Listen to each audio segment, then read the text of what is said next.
Hello friends, welcome to smart job Karnataka. So ಈಗ ನಾನು ಮೂರು ಹುದ್ದೆಗಳ ವಿಷಯಕ್ಕೆ ಬಂದಿದ್ದೇನೆ. ಸೊ ಈ ಮೂರು ಹುದ್ದೆಗಳು ಬಂದು ಭಾರತ ಸರ್ಕಾರದ ಹುದ್ದೆಗಳು ಅಂತ ಹೇಳ್ಬೋದು. ಸೊ ಬನ್ನಿ, ನೋಡಿ, ಮೊದಲಿಗೆ ಆಯಿಲ್ ಇಂಡಿಯಾ ಲಿಮಿಟೆಡ್ ಅಂತ ಓಪನಿಂಗ್ ಇರುವಂಥದ್ದು. ಸೊ ಈ ಒಂದು ಸಂಸ್ಥೆಯಲ್ಲಿ ಓಪನಿಂಗ್ ಇರುವಂಥದ್ದು.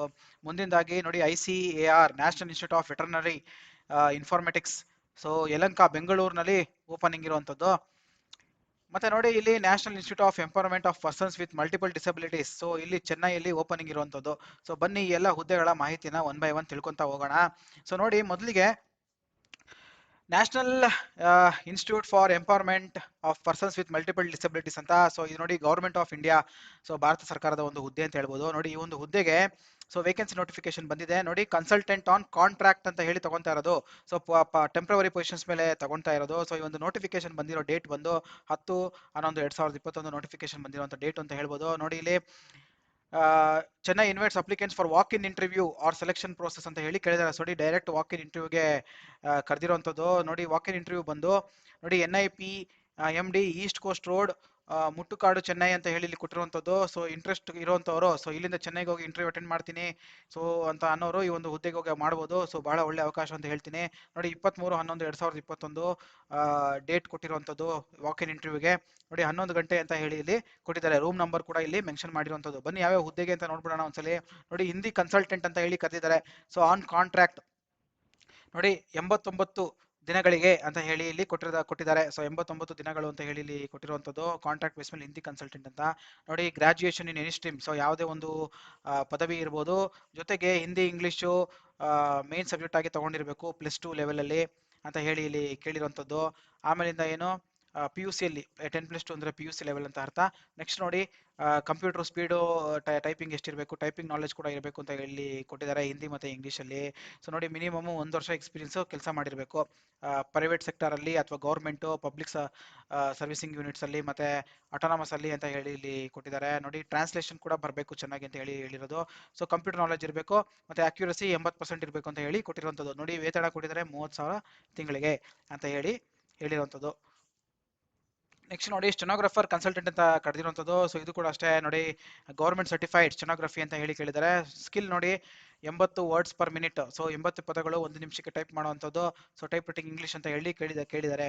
ಮತ್ತೆ ನೋಡಿ, work with senior officers, so senior officer ಜೊತೆಗೆ ಸ್ಟೆನೋಗ್ರಾಫರ್ ಆಗಿ ಕೆಲಸ ಮಾಡಿದರೆ ಈ ಒಂದು ಹುದ್ದೆಗೆ ಅಪ್ಲೈ ಮಾಡ್ಬೋದು. ನೋಡಿ, 25,000 ಪ್ರತಿ ತಿಂಗಳಿಗೆ ಕೊಡ್ತಾರೆ ಅಂತ ಹೇಳ್ಬೋದು. ನೋಡಿ, ಅಸಿಸ್ಟೆಂಟ್ ಕರೆದಿದ್ದಾರೆ. ನೋಡಿ, ಬ್ಯಾಚುಲರ್ ಡಿಗ್ರಿ, ಸೊ ಯಾವುದೇ ಒಂದು ಬ್ಯಾಚುಲರ್ ಡಿಗ್ರಿ ಅಂತ ಕೇಳಿರುವಂಥದ್ದು. ನೋಡಿ, 30 ಪದಗಳ ಟೈಪಿಂಗ್ ಬರಬೇಕು ಪರ್ ಮಿನಿಟ್ಗೆ, ಅಂದರೆ ನಿಮಿಷಕ್ಕೆ 30 ಪದಗಳನ್ನ ಟೈಪ್ ಮಾಡಬೇಕು. ಸರ್ಟಿಫಿಕೇಟ್ ಇನ್ ಕಂಪ್ಯೂಟರ್ ಆಪರೇಷನ್ ಅಂತ ಹೇಳಿ ಕೇಳಿದ್ದಾರೆ.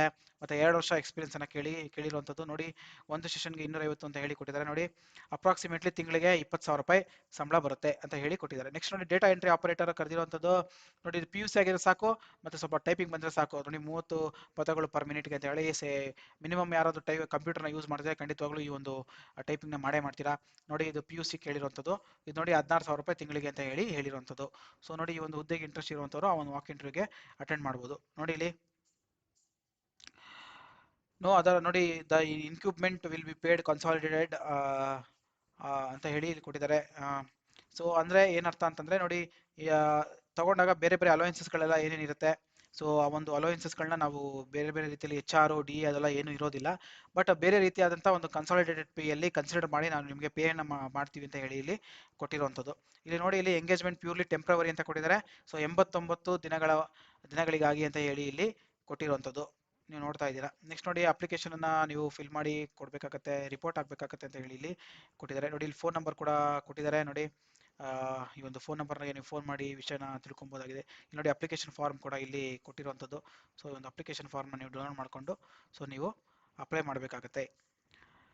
ಸೊ ಖಂಡಿತವಾಗ್ಲೂ ಈ ಒಂದು ವೆಬ್ಸೈಟ್ಗೆ ಹೋದರೆ ನಿಮ್ಗೆ ಸಿಗುತ್ತೆ. ಈ ಒಂದು ನೋಟಿಫಿಕೇಶನ್ ನಾನು ಡಿಸ್ಕ್ರಿಪ್ಷನ್ ಬಾಕ್ಸ್ನಲ್ಲಿ ಕೂಡ ಹಾಕ್ತೀನಿ, ಲಿಂಕನ್ನು ನೋಡಿಕೊಂಡು ನೀವು ಇಂಟ್ರೆಸ್ಟ್ ಇರೋಂಥವ್ರು ಅಪ್ಲೈ ಮಾಡ್ಬೋದು.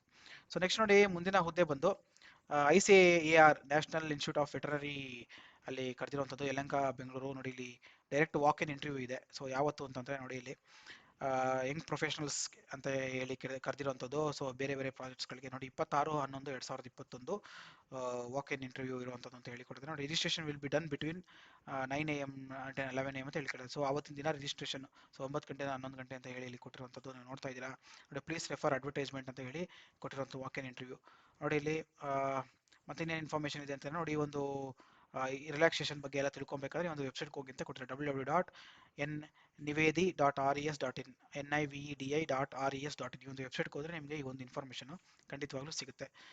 ನೋಡಿ ಯಾವ್ಯಾವ ಹುದ್ದೆಗೆ ಅಂತ ಒಂದ್ಸರಿ ನೋಡ್ಬಿಡೋಣ.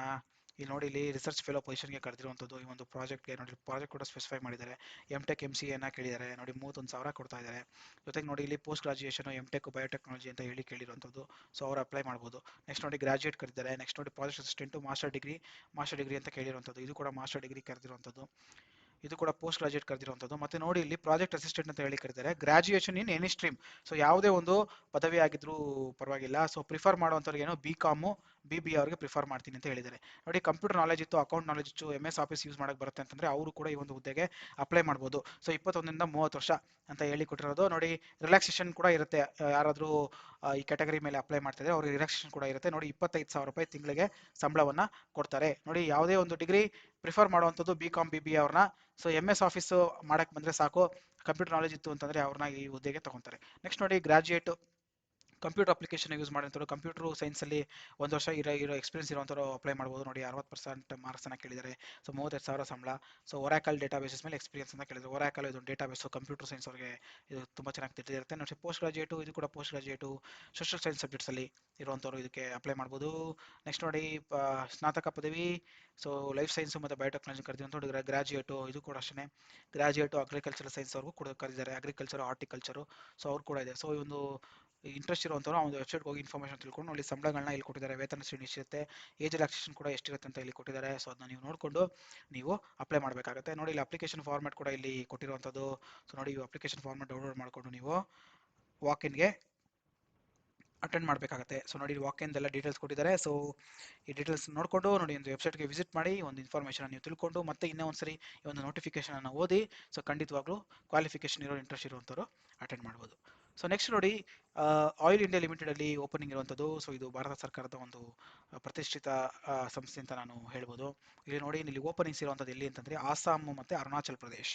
ಸೊ ಇಂಟ್ರೆಸ್ಟ್ ಇರುವಂಥವ್ರು, ಡಿಪ್ಲೊಮಾ ಮಾಡಿರುವಂಥ ಸ್ಟೂಡೆಂಟ್ಸ್ಗಳು ಇಂಟ್ರೆಸ್ಟ್ ಇರುವಂಥವ್ರು ಹೋಗಿ ಕೆಲಸ ಮಾಡ್ತೀನಿ ಅನ್ನೋರಿಗೆ ಬಹಳ ಒಂದು ಒಳ್ಳೆ ಅವಕಾಶ ಅಂತ ಹೇಳ್ಬೋದು.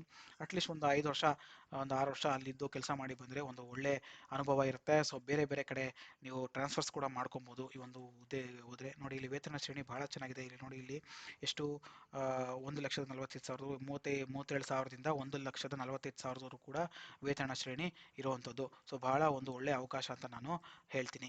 ನೆಕ್ಸ್ಟ್ ನೋಡಿ ಇಲ್ಲಿ ಡಿಪ್ಲೊಮಾ ಇನ್ ಕೆಮಿಕಲ್ ಇಂಜಿನಿಯರಿಂಗ್ ಕರೆದಿರುವಂಥದ್ದು, ಡಿಪ್ಲೊಮಾ ಇನ್ ಸಿವಿಲ್ ಕರೆದಿರುವಂಥದ್ದು, ಮತ್ತು ಏನು ಡಿಪ್ಲೊಮಾ ಇನ್ ಕಂಪ್ಯೂಟರ್ ಸೈನ್ಸು ಕರೆದಿರುವಂಥದ್ದು, ಡಿಪ್ಲೊಮಾ ಇನ್ ಎಲೆಕ್ಟ್ರಿಕಲ್ ಕರೆದಿರುವಂಥದ್ದು. ಕೋವಿಡ್ ಟೈಮಲ್ಲಿ ಯಾರಿಗಾದರೂ ರಿಸಲ್ಟು ಬಂದಿಲ್ಲ, ಅವರು ಅದು ಆ ಥರ ಏನಾದರೂ ಪ್ರಾಬ್ಲಮ್ ಇತ್ತು ಅಂತಂದರೆ ಸೊ ಅವರು ಕೂಡ ಅಪ್ಲೈ ಮಾಡ್ಬೋದು. ಇಲ್ಲಿ ಕಂಪ್ಯೂಟರ್ ಟೆಸ್ಟ್ ಕೂಡ ಇಲ್ಲಿ ಕಂಡಕ್ಟ್ನ ಮಾಡ್ತಾರೆ. ಸೊ ಆ ಬೇಸಿಸ್ ಮೇಲೆ ಮಾರ್ಕ್ಸ್ನ ಕನ್ಸಿಡರ್ ಮಾಡ್ತೀವಿ ಅಂತ ಹೇಳಿ ಇಲ್ಲಿ ಕೊಟ್ಟಿರುವಂಥದ್ದು. ನೋಡಿ diploma in electrical and telecommunication engineering, instrumentation mechanical, so ಎಲ್ಲ ಒಂದು ಸ್ಟ್ರೀಮ್ನಲ್ಲೂ ಕೂಡ ಇಲ್ಲಿ ಕರೆದಿದ್ದಾರೆ. ಸೊ ಬಹಳ ಒಂದು ಒಳ್ಳೆಯ ಅವಕಾಶ.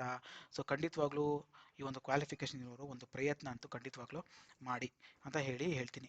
ನೆಕ್ಸ್ಟ್ ನೋಡಿ ಇಲ್ಲಿ ರಿಸರ್ವೇಷನ್ ಕೂಡ ಇಲ್ಲಿದೆ, ರಿಸರ್ವೇಷನ್ ಎಷ್ಟೆಷ್ಟಿದೆ ಅಲಾಟ್ಮೆಂಟ್ ಅಂತ ಹೇಳಿ ನೀವು ಇಲ್ಲಿ ನೋಡಿಕೊಂಡು ಆ ಒಂದು ಹುದ್ದೆಗೆ ನೀವು ಕ್ಯಾಟಗರಿ ಮೇಲೆ ಅಪ್ಲೈ ಮಾಡಬೇಕಾಗುತ್ತೆ. ಇಲ್ಲಿ ನೋಡಿ ಎಷ್ಟು ವಯೋಮಿತಿ ಅಂತ ಕೊಟ್ಟಿದ್ದಾರೆ. ನೋಡಿ ಮಿನಿಮಮ್ 18, ಮ್ಯಾಕ್ಸಿಮಮ್ 30 ವರ್ಷ ಅಂತ ಹೇಳಿ ಕೊಟ್ಟರು. ಜನರಲ್ಗೆ SC STಗೆ ಮಿನಿಮಮ್ 18, ಮ್ಯಾಕ್ಸಿಮಮ್ 35 ವರ್ಷ ಅಂತ ಕೇಳಿರೋದು. OBC ಅವರಿಗೆ ಮಿನಿಮಮ್ 18, ಮ್ಯಾಕ್ಸಿಮಮ್ 33 ಅಂತ ಹೇಳಿ ಕೊಟ್ಟಿರುವಂಥದ್ದು. ಸೊ ಇಲ್ಲಿ ರಿಲ್ಯಾಕ್ಸೇಷನ್ಸ್ ಕೂಡ ಇರುತ್ತೆ, ಅದ್ರ ಬಗ್ಗೆ ನೀವು ಕ್ಲೀನಾಗಿ ಇದನ್ನು ಒಂದ್ಸತಿ ಓದ್ಕೊಬೇಕಾಗುತ್ತೆ. ನೋಡಿ ಇಲ್ಲಿ ಕನ್ಸೆಷನ್ ಆ್ಯಂಡ್ ರಿಲ್ಯಾಕ್ಸೇಷನ್ಸ್ ಅಂತ ಹೇಳಿ ಇಲ್ಲಿ ಕೊಟ್ಟಿದ್ದಾರೆ. ಸೊ ಯೂಶಲಿ ನಿಮ್ಗೆ ಗೊತ್ತೇ ಇರುತ್ತೆ, OBC ಅವ್ರಿಗೆ 3 ವರ್ಷ ಇರುತ್ತೆ, SC ST ಅವ್ರಿಗೆ 5 ವರ್ಷ ಕನ್ಸಿಡರ್ ಮಾಡಿ ಇದು ಮಾಡ್ತಾರೆ. ನೋಡಿ SC ST EWS ಪರ್ಸನ್ಸ್ಗೆ ವಿತ್ ಬೆಂಚ್ ಮಾರ್ಕ್ ಡಿಸಬಿಲಿಟೀಸ್ ಅಂತ ಹೇಳಿ ಕೆಲವೊಂದು ಡಿಸಬಿಲಿಟಿ ಇರೋರಿಗೆ ಸೊ ಏನು ಆನ್ಲೈನ್ ಪೇಮೆಂಟು ಇರೋದಿಲ್ಲ. ಸೊ ಇದು ಆನ್ಲೈನ್ ಪೇಮೆಂಟಲ್ಲಿ ಅಪ್ಲೈ ಮಾಡುವಂಥದ್ದು. ಸೊ ಹೇಗೆ ಸೆಲೆಕ್ಟ್ ಮಾಡ್ತಾರೆ ಅಂತ ನೋಡಿ ಇಲ್ಲಿ ಕಂಪ್ಯೂಟರ್ ಬೇಸ್ ಟೆಸ್ಟ್ ಇರುತ್ತೆ. ಇಲ್ಲಿ ನೋಡ್ತಾ ಇದ್ರಲ್ಲ 100% ಮಾರ್ಕ್ಸು ಕಂಪ್ಯೂಟರ್ ಬೇಸ್ ಟೆಸ್ಟ್ ಇರುತ್ತೆ. ಇಂಗ್ಲೀಷ್ ಲ್ಯಾಂಗ್ವೇಜು, ಜನರಲ್ ನಾಲೆಜ್ ಬಗ್ಗೆ ಕೇಳ್ತಾರೆ. ಆಪ್ಟಿಟ್ಯೂಡ್ ಟೆಸ್ಟ್ ಇರುತ್ತೆ, ರೀಸನಿಂಗು, ಅರ್ಥಮೆಟಿಕ್ಕು, ಮೆಂಟಲ್ ಎಬಿಲಿಟಿ 20%. ಮತ್ತು ಈಗ ಈ ಒಂದು ಡೊಮೈನ್ ನಾಲೆಜ್, ಈ ಆಯಿಲ್ ರಿಲೇಟೆಡ್ ಈ domain knowledge, relevant domain knowledge ಅಂತ ಏನು ಹೇಳ್ತೀವಿ, ಮೆಕ್ಯಾನಿಕಲ್ ಬಗ್ಗೆ, ಎಲೆಕ್ಟ್ರಿಕಲ್ ಬಗ್ಗೆ. ಸೊ ನಿಮ್ಮ ಒಂದು ವಿಷಯದಲ್ಲಿ ಏನು ಡಿಪ್ಲೊಮಾ ತೊಗೊಂಡಿದ್ರೆ ಆ ಒಂದು ವಿಷಯಕ್ಕೆ 60% ಮಾರ್ಕ್ಸ್ ಇರುತ್ತೆ. ಸೊ ಒಟ್ಟು 100% ಮಾರ್ಕ್ಸ್ಗೆ ಟೆಸ್ಟನ್ನು ಕಂಡಕ್ಟ್ ಮಾಡ್ತಾರೆ ಅಂತ ಹೇಳ್ತಾರೆ. ನೋಡಿ 2 ಗಂಟೆಗಳ ಕಾಲ ಈ ಟೆಸ್ಟನ್ನು ನಡೆಸ್ತಾರೆ ಅಂತ ಹೇಳಿ ಇಲ್ಲಿ ಹೇಳಿರುವಂಥದ್ದು. ನೋಡಿ ಏನೇನು ಡಾಕ್ಯುಮೆಂಟ್ಸ್ನ ಸಬ್ಮಿಟ್ ಮಾಡಬೇಕು ಅಂತ ಹೇಳ್ತಾ ಇದ್ದಾರೆ. ನೋಡಿ ಇಲ್ಲಿ valid employment exchange registration card. So ನಾನು ಇನ್ನೊಂದು ವಿಷಯ ಏನು ಹೇಳಬೇಕು ಅಂದರೆ ಡಿಪ್ಲೊಮಾ ಸ್ಟೂಡೆಂಟ್ಸ್ ಯಾರು ಇದ್ದೀರಾ, ಸೊ ಅವರು ಒಂದು ಎಂಪ್ಲಾಯ್ಮೆಂಟ್ ಎಕ್ಸ್ಚೇಂಜ್ ಹೋಗಿ ರಿಜಿಸ್ಟ್ರೇಷನ್ ಮಾಡ್ಕೊಂಡು ಅವ್ರು ಒಂದು ಕಾರ್ಡ್ ಕೊಡ್ತಾರೆ. ಸೊ ಎಂಪ್ಲಾಯ್ಮೆಂಟ್ ಎಕ್ಸ್ಚೇಂಜ್ ರಿಜಿಸ್ಟ್ರೇಷನ್ ಕಾರ್ಡನ್ನು ಖಂಡಿತವಾಗ್ಲೂ ಮಾಡಿಸ್ಕೊಳ್ಳಿ ಎಲ್ಲ ಡಿಪ್ಲೊಮಾ ಸ್ಟೂಡೆಂಟ್ಸು. ಸೊ ಕೇಳ್ತಾರೆ, ಪ್ರತಿಯೊಂದು ಸೆಂಟ್ರಲ್ ಗೌರ್ಮೆಂಟ್ ಜಾಬ್ ಅಪ್ಲೈ ಮಾಡ್ತಾ ಇದ್ದಾರೆ ಅದ್ರ ಬಗ್ಗೆ ಕೇಳ್ತಾರೆ. ಇನ್ನು ಮಿಕ್ಕಿದೆಲ್ಲ ಮಾರ್ಕ್ಸ್ ಕಾರ್ಡ್ಸ್ಗಳು ಎಲ್ಲ ಕೇಳಿರೋಂಥದ್ದು. ಸೊ ಅದನ್ನ ನೀವು ನೋಡಿಕೊಂಡು caste certificate, income certificate, no objection certificate. So ಯಾರಾದ್ರು ಎಕ್ಸ್ ಸರ್ವಿಸ್ ಮೆನ್ನು ಕೆಲಸಕ್ಕೆ ಬರಬೇಕು ಅಂದರೆ ಅವರು ಕೂಡ ಅಪ್ಲೈ ಮಾಡ್ಬೋದು. ಸೊ ಅವರು ಕೂಡ ನೋ ಅಬ್ಜೆಕ್ಷನ್ ಸರ್ಟಿಫಿಕೇಟನ್ನು ಕೊಟ್ಟು ಸೊ ಅಪ್ಲೈ ಮಾಡಬೇಕಾಗುತ್ತೆ. ನೋಡಿ ಇಲ್ಲಿ ಪ್ರೊಬೇಷನರಿ ಪೀರಿಯಡ್ ಅಂತ ಹೇಳಿ 12 ತಿಂಗಳ ಕಾಲ ಅಂದರೆ 1 ವರ್ಷಕ್ಕೆ ತಗೊತಾರೆ. ಸೊ ಅನ್ಸ್ಯಾಟಿಸ್ಫ್ಯಾಕ್ಟರಿ ಇತ್ತು ಅಂತಂದರೆ 2 ಸರಿ ಚಾನ್ಸನ್ನು ಕೊಡ್ತಾರೆ, 6 ತಿಂಗಳು ಎಕ್ಸ್ಟೆಂಡ್ ಮಾಡ್ತಾರೆ. ಒಟ್ಟು 2 ವರ್ಷಗಳ ಕಾಲ ಫಸ್ಟ್ 1 ವರ್ಷ ಪ್ರೊಬೇಷನರಿ, ಒಳ್ಳೆ ಪರ್ಫಾರ್ಮೆನ್ಸ್ ಇತ್ತು ಅಂತಂದರೆ ಪರ್ಮನೆಂಟು. ಸೊ ಮತ್ತೆ ಏನಾದರೂ ಪರ್ಫಾರ್ಮೆನ್ಸ್ ಚೆನ್ನಾಗಿಲ್ಲ ಅಂತಂದರೆ 6 ತಿಂಗಳು ಎಕ್ಸ್ಟೆಂಡ್ ಮಾಡ್ತಾರೆ, ಮತ್ತೆ ಇನ್ನೊಂದು 6 ತಿಂಗಳು ಎಕ್ಸ್ಟೆಂಡ್ ಮಾಡ್ತಾರೆ. ಸೊ ಮಿನಿಮಮ್ಮು 2 ವರ್ಷಗಳ ಕಾಲ ಪ್ರೊಬೇಷನರಿ ಇರುತ್ತೆ. ಸೊ ಚೆನ್ನಾಗಿ ಕೆಲಸ ಮಾಡಿದ್ರೆ 1 ವರ್ಷ ಪ್ರೊಬೇಷನರಿ ಆಮೇಲೆ ಪರ್ಮನೆಂಟ್ ಆಗುತ್ತೆ ಅಂತ ಹೇಳಿ ಇಲ್ಲಿ ಕೊಟ್ಟಿರುವಂಥದ್ದು. ಸೊ ಇದನ್ನ ನೀವು ಇನ್ನೂ ಒಂದ್ಸರಿ ಓದ್ಕೊಳ್ಳಿ. ಸೊ ಈ ರೀತಿಯಾಗಿ ಜನರಲ್ ಇನ್ಸ್ಟ್ರಕ್ಷನ್ಸ್ ಎಲ್ಲ ಇಲ್ಲಿ ಕೊಟ್ಟಿದ್ದಾರೆ. ಸೊ ನೀವು ಓದ್ಕೊಬೇಕಾಗುತ್ತೆ. ಇಂಟರ್ವ್ಯೂಸ್ ಅಟೆಂಡ್ ಮಾಡೋರು ಯಾವುದೇ ರೀತಿಯಾದಂತಹ ವೆಚ್ಚಗಳನ್ನ ಅವರು ಭರಿಸೋದಿಲ್ಲ ಅಂತ ಹೇಳಿದರೆ, ನಿಮ್ಮ ಒಂದು ಸ್ವಾವೆಚ್ಚದಿಂದ ಅಲ್ಲಿರೋದಕ್ಕೆ ಇಂಟರ್ವ್ಯೂ ಅಟೆಂಡ್ ಮಾಡೋದಕ್ಕೆ ಎಲ್ಲನೂ ಕೂಡ ನೀವು ನೋಡ್ಕೊಬೇಕಾಗತ್ತೆ ಅಂತ ಹೇಳಿ ಇಲ್ಲಿ ಕೊಟ್ಟಿರುವಂಥದ್ದು. ಸೊ ಆಧಾರ್ ಕಾರ್ಡು ಅದೆಲ್ಲ ತೊಗೊಂಡೋಗ್ಬೇಕಾಗತ್ತೆ ಇಂಟರ್ವ್ಯೂ ಟೈಮಲ್ಲಿ ಅಂತ ಹೇಳಿ ಕೂಡ ಇಲ್ಲೆಲ್ಲ ಕೊಟ್ಟಿದ್ದಾರೆ. ಒಂದ್ಸರಿ ನೀವು ಓದ್ಕೊಳ್ಳಿ. ಇಲ್ಲಿ ನೋಡಿ ಡೇಟನ್ನು ಕೊಟ್ಟಿದ್ದಾರೆ. ಇಲ್ಲಿ ನೋಡಿ crucial cut off age limitation submission line ಅಂತ ಹೇಳಿ, ಅಂದರೆ ಕಟ್ ಆಫ್ ಡೇಟು ನಿಮ್ಮ ಏಜು ಕ್ವಾಲಿಫಿಕೇಷನ್ ಕನ್ಸಿಡರ್ ಮಾಡೋದು ಹೇಗೆ ಅಂತ ಹೇಳಿ ಇಲ್ಲಿ ಕೊಟ್ಟಿರುವಂಥದ್ದು. ನೋಡಿ ಔ ಟು ಅಪ್ಲೈ ಅಂತ ಹೇಳಿ ಕೊಟ್ಟಿದ್ದಾರೆ. ನೋಡಿ ಎಲ್ಲಿವರೆಗೂ ಓಪನ್ ಇರುತ್ತೆ ಅಂತಂದರೆ 9/12/2021ವರೆಗೂ ಕೂಡ ಇಲ್ಲಿ ಓಪನ್ ಇರುವಂಥದ್ದು ಅಂತ ಹೇಳಿ ಇಲ್ಲಿ ಕೊಟ್ಟಿರುವಂಥದ್ದು. ಸೊ ಆಲ್ರೆಡಿ 10ನೇ ತಾರೀಕಿಂದ ಶುರುವಾಗಿದೆ. ಈ ಒಂದು ಲಿಂಕ್ಗೆ ಹೋಗಿ ಆಯಿಲ್ ಇಂಡಿಯಾ ಲಿಮಿಟೆಡ್, ಸೊ ಅಲ್ಲಿ ಕರೆಂಟ್ ಓಪನಿಂಗ್ಸ್ ಅಂತ ಇರುತ್ತೆ, ಅಲ್ಲಿ ಕೊಟ್ಟಾಗ ನಿಮಗೆ ಒಂದು ಲಿಂಕ್ ಬರುತ್ತೆ. ಆ ಒಂದು ಲಿಂಕಲ್ಲಿ ಹೋಗಿ ನೀವು ರಿಜಿಸ್ಟರ್ ಮಾಡಿಕೊಂಡು ಅಪ್ಲೈ ಮಾಡಬೇಕಾಗುತ್ತೆ. ಸೊ ಇದು ಆನ್ಲೈನ್ ಅಪ್ಲಿಕೇಶನು. ಸೊ 200 ರೂಪಾಯಿ ಆನ್ಲೈನ್ ಫೀಸ್ ಇರುತ್ತೆ. ಸೊ ನೀವು ಹೋಗಿ ಅಪ್ಲೈ ಮಾಡ್ಕೊಬೋದು. ನೋಡಿ ಒಂದು ವೆಬ್ಸೈಟು www.oilindia.com. ಸೊ ಒಂದು ವೆಬ್ಸೈಟ್ಗೆ ಹೋಗಿ ನೀವು ಇದನ್ನ ಪರಿಶೀಲನೆ ಮಾಡಿ ಒಂದ್ಸತಿ ನೀವು ಪರಿಶೀಲನೆ ಮಾಡಿಕೊಂಡು ನೀವು ಅಪ್ಲೈ ಮಾಡ್ಕೊಬೋದಾಗಿದೆ. ಸೊ ಫ್ರೆಂಡ್ಸ್, ಇಷ್ಟೇ ಇವತ್ತಿನ ಒಂದು ಉದ್ಯೋಗ ಮಾಹಿತಿ ಅಂತ ನಾನು ಹೇಳ್ತೀನಿ. ಸೊ ಇದೆಲ್ಲರಿಗೂ ಹೆಲ್ಪ್ ಆಗಿದೆ ಅಂತ ಅಂದ್ಕೊಂಡಿದ್ದೀನಿ ಒಂದು ಇನ್ಫಾರ್ಮೇಷನು. ನಿಮ್ಗಾದ್ರೂ ನಿಮ್ಮ ಫ್ರೆಂಡ್ಸ್ಗೆ ಹೆಲ್ಪ್ ಆಗ್ಬೋದು. ಸೊ ಯಾರಿಗಾದ್ರೂ ಇಂಟ್ರೆಸ್ಟ್ ಇರ್ಬೋದು. ಸೊ ಅವ್ರಿಗೆ ಕೂಡ ಈ ವಿಡಿಯೋನ ಶೇರ್ ಮಾಡಿ. ಖಂಡಿತವಾಗ್ಲೂ ಎಲ್ಲರೂ ಚಾನಲ್ಗೆ ಸಬ್ಸ್ಕ್ರೈಬ್ ಮಾಡಿ ಮತ್ತು ಬೆಲ್ ಐಕಾನ್ ಕೂಡ ಕ್ಲಿಕ್ ಮಾಡಿ. ಎಲ್ರಿಗೂ ಒಳ್ಳೆಯದಾಗಲಿ. Thank you very much. Bye.